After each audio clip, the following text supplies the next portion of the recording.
Vou citar alguns pontos cegos que estão fazendo você travar na hora do diagnóstico na injeção eletrônica de motocicletas. Realmente, esses pontos cegos fazem você perder o raciocínio na hora de efetuar o diagnóstico, não conseguindo entregar um serviço de eficiência, um diagnóstico descomplicado, um diagnóstico preciso lá na área da injeção eletrônica de motocicletas.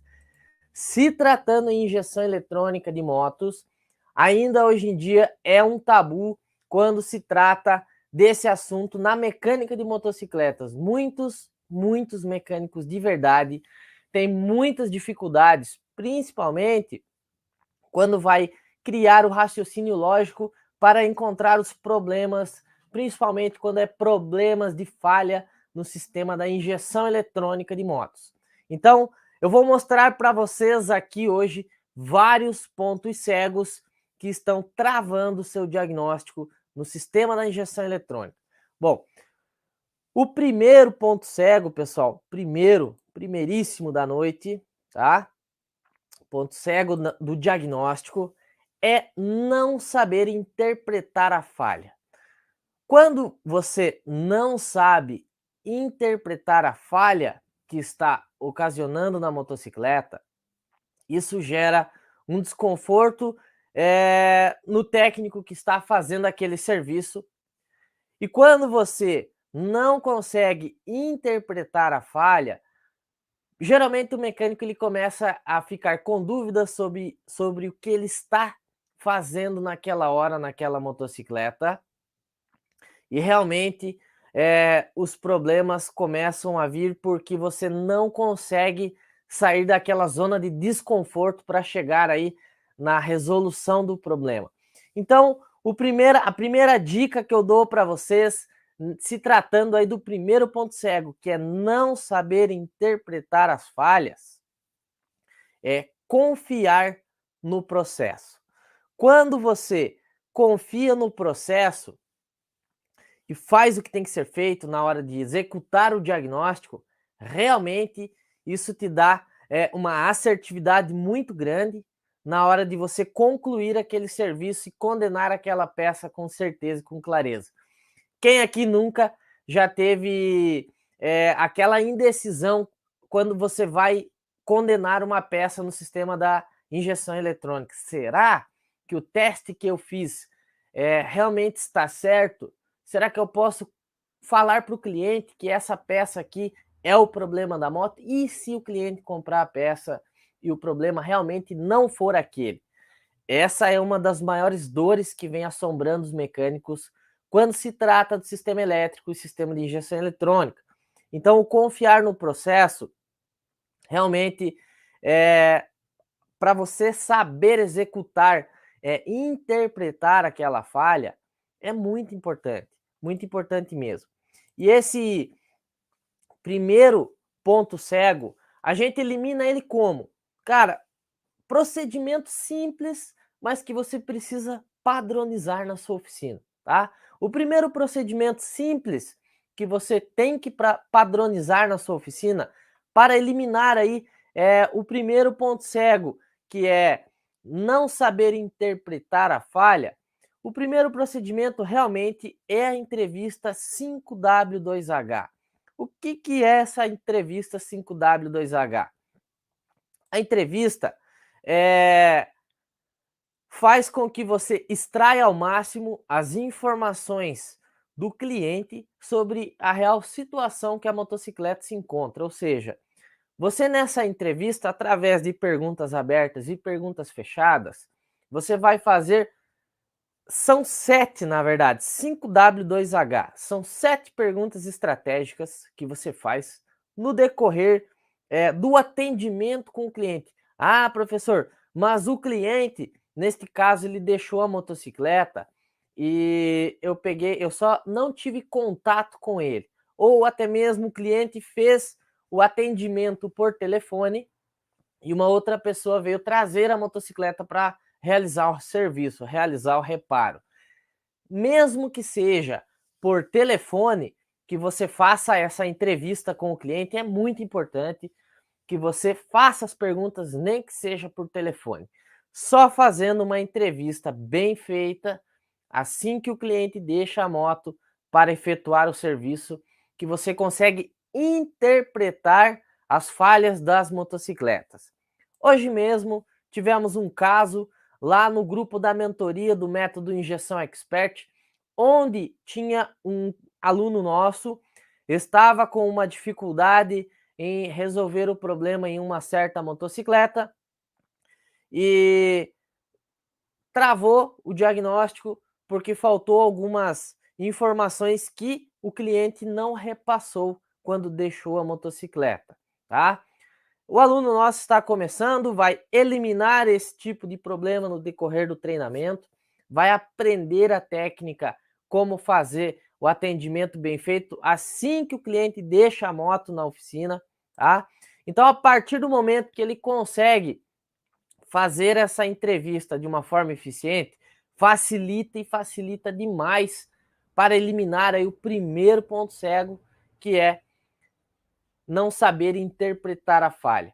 Quando você não sabe, eu sofri muito com isso na minha carreira profissional, porque onde eu trabalhava, tinha somente eu, que era o mecânico, e o recepcionista, ou seja, o atendimento com o cliente era eu mesmo que fazia. E quando eu saía para fazer um teste em uma moto, buscar uma peça, fazer qualquer serviço que eu tivesse que sair da loja, da oficina, quando eu voltava e naquele meio tempo alguém pegou uma moto para arrumar, às vezes estava agendado, o cliente estava com pressa, o meu diagnóstico travava. E porque eu não sabia o que estava acontecendo, em que ocasião acontecia tal falha, ficava mais complicado de encontrar os problemas quando não era eu mesmo que fazia essa entrevista com o cliente. Então, a partir do momento que eu padronizei com a minha equipe essa entrevista, eu ensinei para eles, eu ensinei de uma forma que qualquer um conseguia executar essa entrevista diretamente com o cliente, mesmo na minha ausência. Então facilitou e facilitou demais. Muita gente fala, mas aqui na minha oficina é complicado porque não sou eu que faço o atendimento com o cliente. E a pessoa que pega aquela motocicleta na hora que o cliente deixa a moto para arrumar, não é mecânico, então ele não tem conhecimento técnico. Gente, pessoas sem conhecimento técnico algum conseguem fazer a entrevista de uma forma bem feita, desde que você faça essa instrução, né? Tem aqui, até aquele áudio que fala assim, né? Não é fácil sem a instrução do profissional, né? Então, se você instruir a pessoa que faz esse primeiro atendimento, que tem o primeiro contato com o cliente, você com certeza vai estar aí eliminando esses problemas. Quem aqui é mecânico sabe do que eu estou falando, que quando você pega uma moto para arrumar e que você não tem as informações necessárias para seguir com o diagnóstico, você fica realmente muito perdido na hora de executar os testes, fazer os procedimentos, entender o que está acontecendo com aquela motocicleta, e fica muito difícil você chegar a um raciocínio lógico para conseguir resolver e encontrar o problema da motocicleta. Muitas vezes até o problema que você está tentando achar não é nem o problema em si que o cliente está relatando, né? O problema que ele trouxe para você arrumar. Então, esse ponto cego é muito importante vocês eliminar. É o primeiro ponto cego, que é a interpretação da falha na hora de você fazer o diagnóstico. Cara, você fica tão preocupado em testar os sensores da motocicleta que não se preocupe em saber o que realmente está acontecendo com a moto.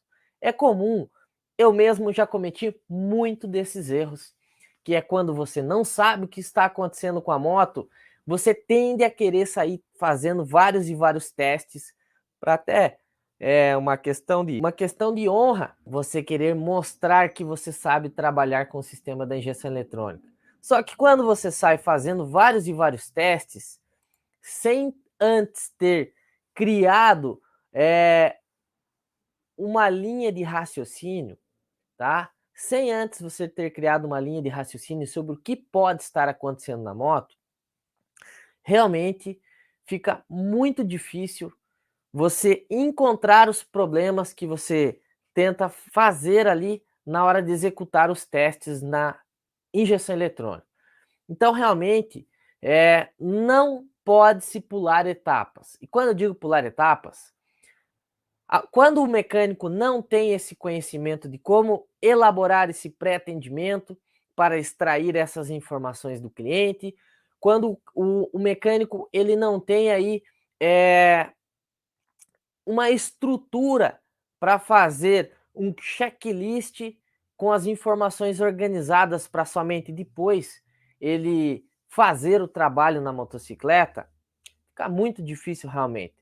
Nós mecânicos, nós se comparamos muito com os médicos, que nós temos um trabalho parecido, a gente tem que fazer diagnóstico, a gente precisa fazer as inspeções, mas a maioria de nós não trabalha igual os médicos.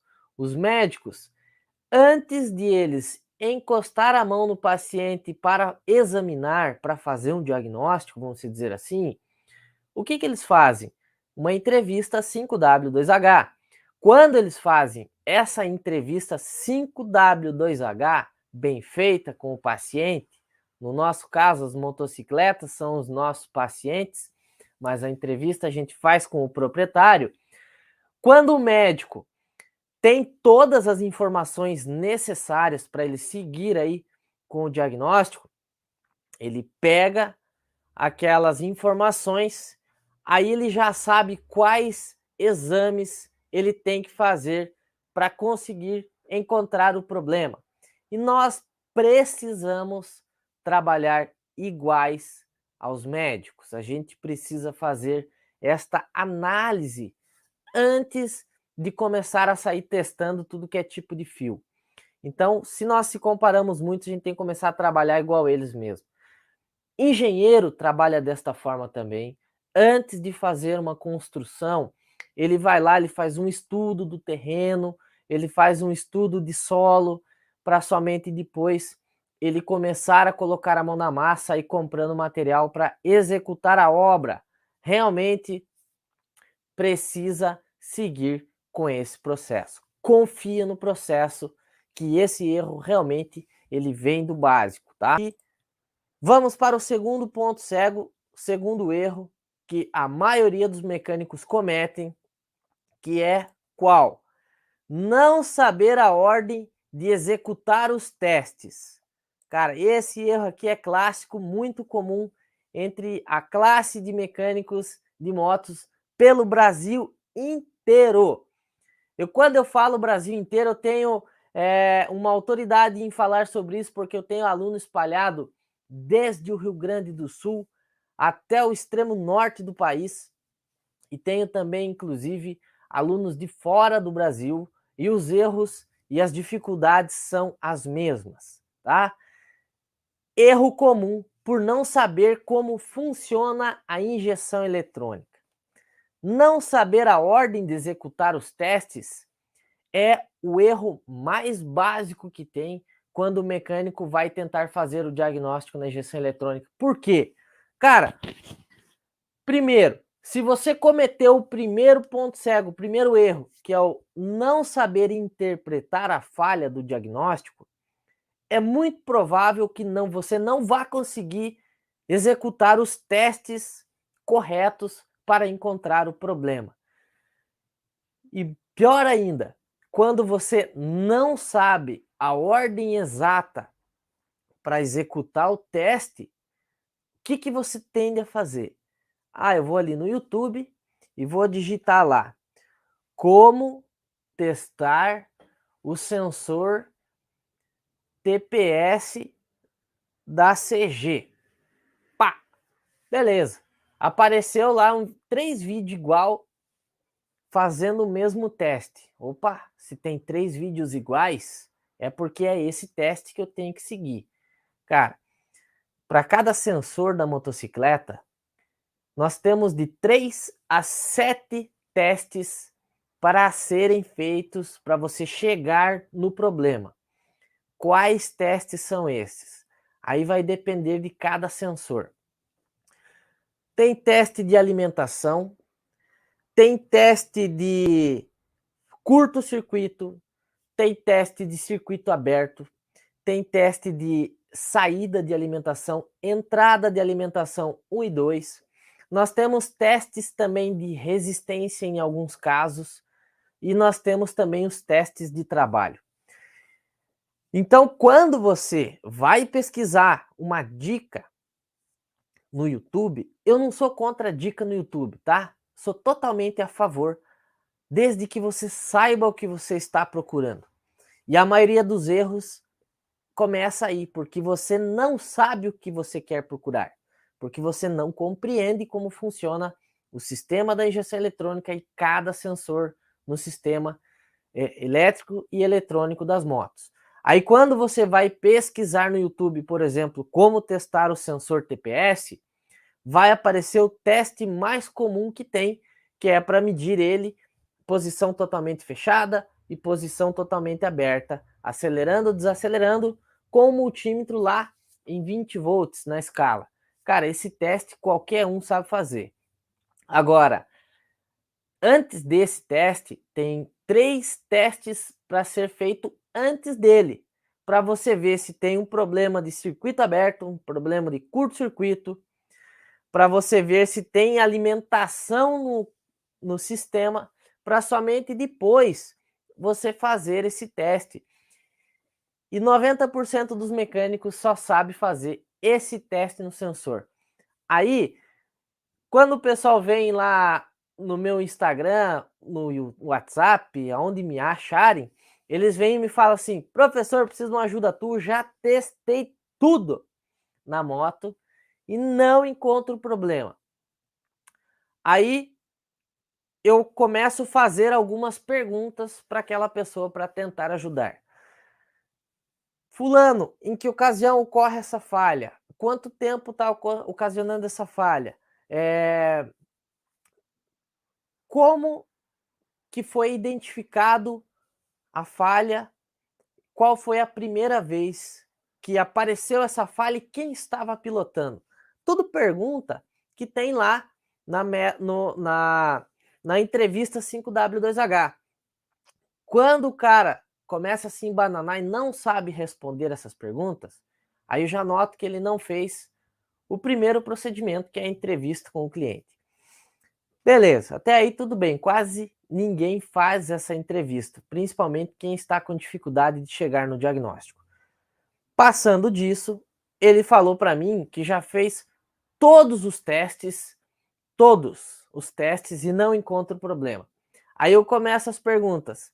Quanto deu o resultado do teste de alimentação de voltagem do sensor com a inspeção 1? A pessoa não sabe me dizer. Ah, eu fiz o teste tal. Na verdade, o teste que eu fiz, eu coloquei outro sensor no lugar e a moto continua a mesma coisa. Gente, colocar uma peça no lugar para testar, isso não é fazer teste. Isso é tentativa e erro, tá? Não é executar diagnóstico, não é executar testes. Então, meus amigos, temos que aprender a fazer testes da maneira correta, seguindo o padrão de diagnóstico, ou seja, confiando no processo mais uma vez, tá? Esse ponto cego, também a gente precisa eliminar ele de uma vez por todas, para que a gente consiga entregar um diagnóstico perfeito e preciso no sistema da injeção eletrônica, tá?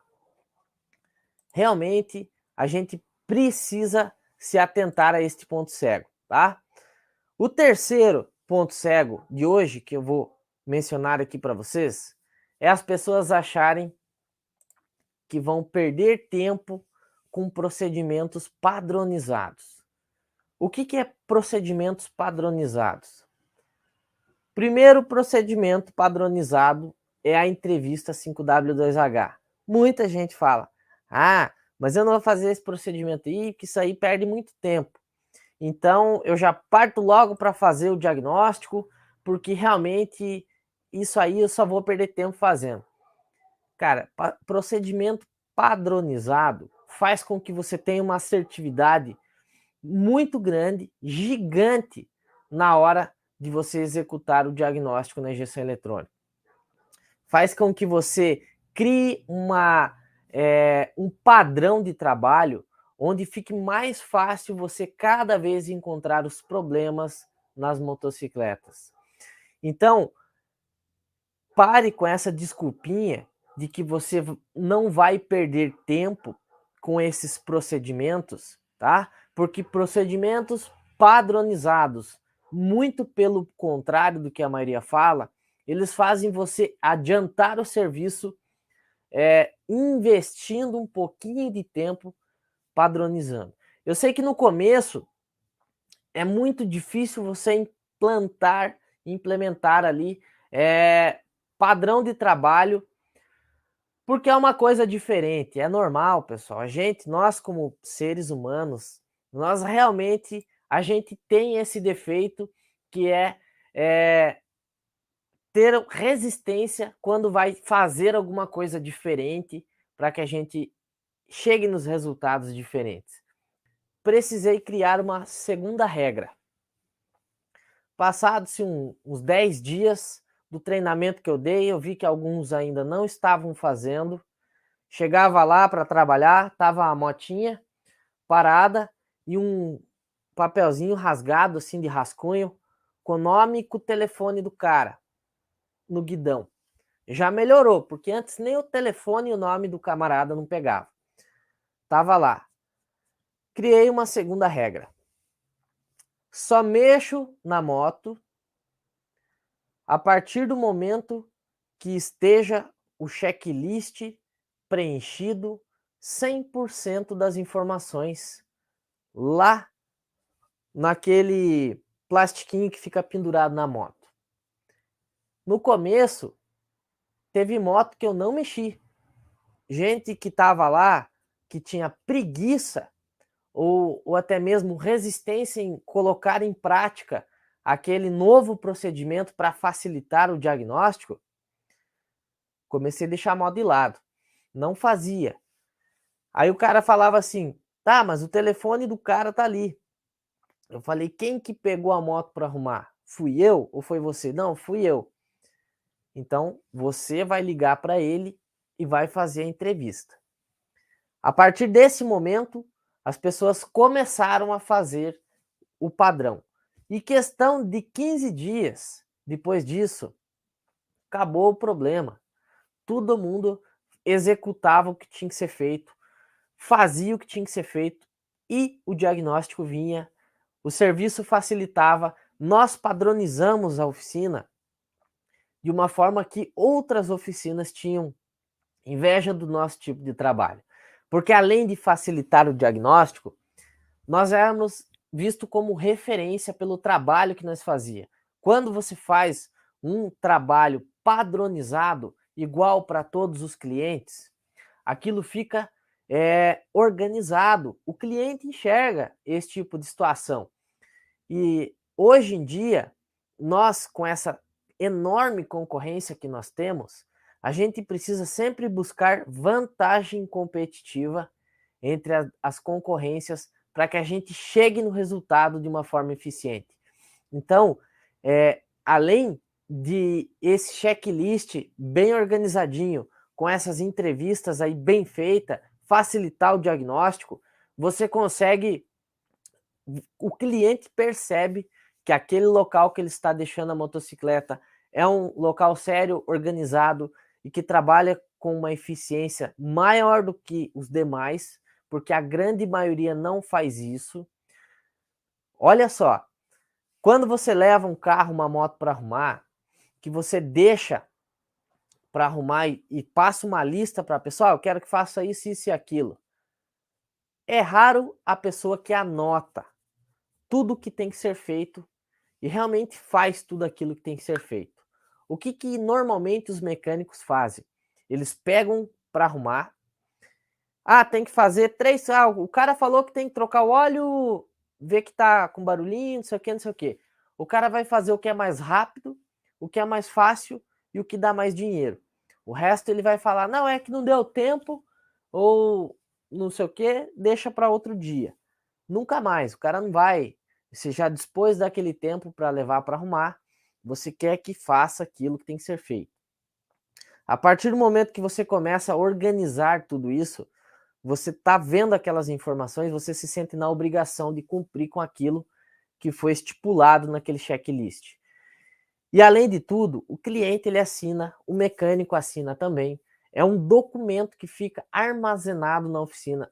Isso também você pode usar depois no pós-venda, para ver como que aquele serviço ficou, fazer um contato com o cliente, vai te trazer muito mais serviço também no futuro. Então tem gente que fala que não tem serviço, que não tem mão de obra, que as pessoas estão cobrando muito barato. Cara, entrega um serviço diferente, um diagnóstico bem feito, elimina todos os problemas que você tem na oficina em questão de atendimento, que com certeza o resultado vai vir e vai vir de uma forma muito eficiente para você. Então, pessoal, gostaria que vocês começassem a colocar em prática, tá? Vamos dar uma recapitulada aqui no que eu passei para vocês hoje. Primeiro ponto cego, não saber interpretar as falhas no diagnóstico. Como que você consegue solucionar isso na hora de fazer o diagnóstico? Confiando no processo, efetuando uma entrevista bem feita, que é a entrevista 5W2H, e antes de você efetuar o diagnóstico, você cumprir com os 5 mandamentos do sistema da injeção eletrônica. Já falei para vocês aqui em aula como funcionam os 5 mandamentos. Não deixa de assistir as próximas lives que vou dar mais uma mencionada para vocês sobre os 5 mandamentos, como que funciona, tá? Primeiro ponto cego, você elimina fazendo essas correções. Segundo ponto cego, não saber a ordem de executar os testes. Cara, como é que você vai eliminar esse problema ao efetuar o diagnóstico na injeção eletrônica? Primeiro, confia no processo, tá? Mais uma vez, aqui você vai eliminar dominando os 2 primeiros pilares do sistema da injeção eletrônica, que é conhecer a elétrica através das técnicas VRA e conhecer a injeção eletrônica através das técnicas ECS. A partir do momento que você domina os 2 primeiros pilares para entender e compreender a injeção eletrônica, fica muito fácil você elaborar o teu plano de diagnóstico para executar os testes na ordem correta. Segundo, dominar as técnicas do multímetro. Tem que dominar o multímetro para você conseguir executar os testes da injeção eletrônica. Ah, professor, mas aqui eu tenho scanner, nem vou perder tempo com o multímetro. Cara, tem scanner que não enxerga o que o multímetro enxerga no sistema da injeção eletrônica. O scanner, ele é um espelho do que a central está fazendo naquele determinado momento, mas não do sistema por um todo, de como ele está trabalhando, tá? Se liga nessa sacada. Terceiro ponto, perder tempo com procedimentos padronizados. Cara, mais uma vez, confia no processo, padronizando o procedimento até a fidelização do serviço até a finalização do serviço faz total diferença e faz você adiantar um passo enorme na hora de executar o diagnóstico no sistema da injeção eletrônica.